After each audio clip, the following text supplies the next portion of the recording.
Hey, it's NPR's Book of the Day. I'm Andrew Limbong. Okay, I'll be real with you. Political memoirs aren't my favorite genre of book. I'm pretty sure the only ones I've read were for work. But I admit they can be useful. When the author comes out to do the promo campaign for it, you can tell if they've got their eye at a bigger seat of power and what kind of person they plan on presenting themselves as if and when they do.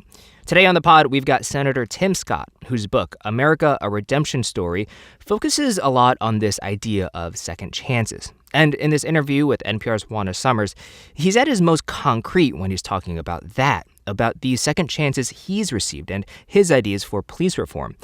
He gets a lot less specific, though, when Juana starts asking him about January 6th and President Trump's involvement.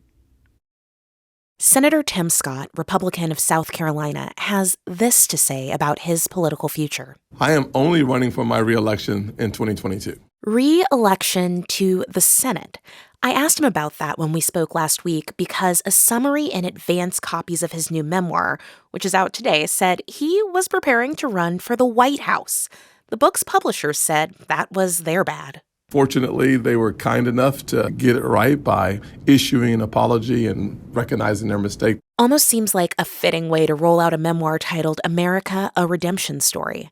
In it, Senator Scott recounts how some vulnerable moments have shaped his worldview, like being raised by a single mother who worked grueling shifts as a nurse's aide, or the pain of struggling with his own self-image, which led him to an orthodontist's office at age 19, because, he said, it affected every facet of his being. From asking girls out to being teased at school for having buck teeth. I know that it sounds kind of simple to people who can afford braces, but for me, it wasn't. It was literally going into an office with my knees buckling, asking for help, and then being treated with respect and dignity. But Scott also writes an equal measure about his confidence and what he calls his first presidential bid. That was to lead his high school student government association in 1982. He won, but he says at the time that he almost doubted whether a young black man in the South even had a chance. So I asked Senator Scott about his party today and whether he thinks we currently live in an environment where a black man could be the Republican nominee for president of the United States. My short answer is yes.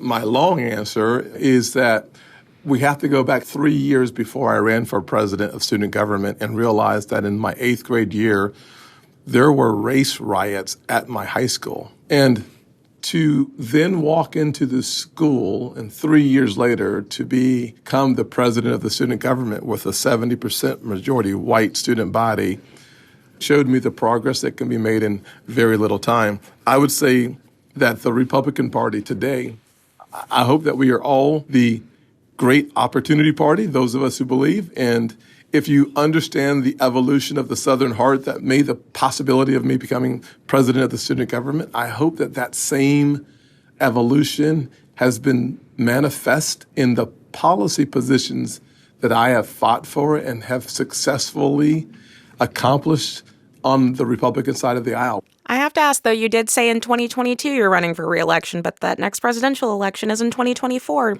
Any comment on that? I think you were right that the presidential election is in 2024. All right. I want to switch gears here a little bit and talk about policy. Throughout the course of your career, one thing that you've done again and again is speak out about people who do not get a fair shake from the U.S. justice system. You've talked about inequality, even your own experiences of being pulled over while driving simply because you're a black man. And I know, and I have followed closely your work on the issue of police reform, which you also write about in your book. There was a bipartisan bill that you co-sponsored after the killing of George Floyd, and that stalled late last year. I know that President Biden has signed since an executive order to enact some policing reforms. Where are your goals on that issue now? Well, I do think that we have made so much progress in the last 30 years. Frankly, we have made progress since the George Floyd incident. There is still progress to be made. The truth is that America is becoming a more perfect union in the justice system. I want us to be perfect, and we are not there yet. Are there any legislative solutions that you plan to pursue or that you think could help begin to solve that issue, which I acknowledge is a large issue that cannot be solved by simply one bill? Yes, ma'am. So the legislation that I have been proposing and that I'm now working on again is focused on making sure that law enforcement has the resources to better equip their officers with the duty to intervene. Think George Floyd. De-escalation, the necessity of body-worn cameras. Think Walter Scott in North Charleston, South Carolina. When you think of those circumstances and situations with more training and more resources, and frankly, with consequences, I think we find ourselves in a better place for law enforcement and the communities where they serve. I want to talk for a moment about your experience on January 6th, because you wrote about the tension and pain as you and your fellow senators took refuge in a Senate office building, and the moment in which you called for Senate Chaplain Barry Black to minister to the group of lawmaker and aides who were gathered. And I'm wondering if you can tell us a little bit about what it was like inside that room. It was just chaos in the beginning. But one of the things that I loved about that moment was this calm that came over us as Chaplain Black led us in prayer. And what walked out of that room was a unified front to affirm the election. If you had been there earlier, several hours earlier, you would have thought we would never have left that room on the same page. But we decided that before the night was over, we were going to finish the job. Senator, in the book, you describe January 6th as a tragic day, and I'm quoting you here, the culmination of individuals making bad choices. What do you mean by that? What I mean by that is that we saw the darker angels assembling together and breaching the Capitol. That should never happen again.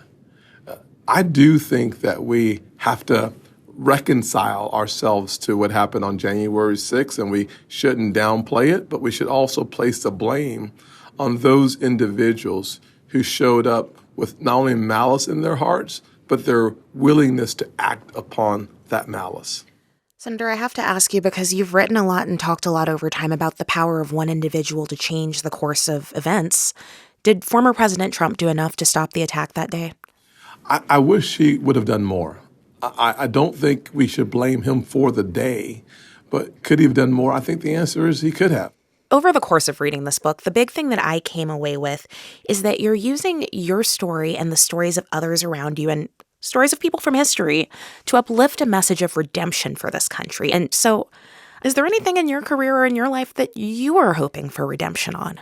I am trying to make sure that the second chance that has been afforded to me, A, by my mother when I was failing out of high school, she never gave up on me, B, by my constituents when I lost an election in 1996 and they gave me a second chance. And there are so many facets of my life. Had I not been given a second chance, I would not be here with you today.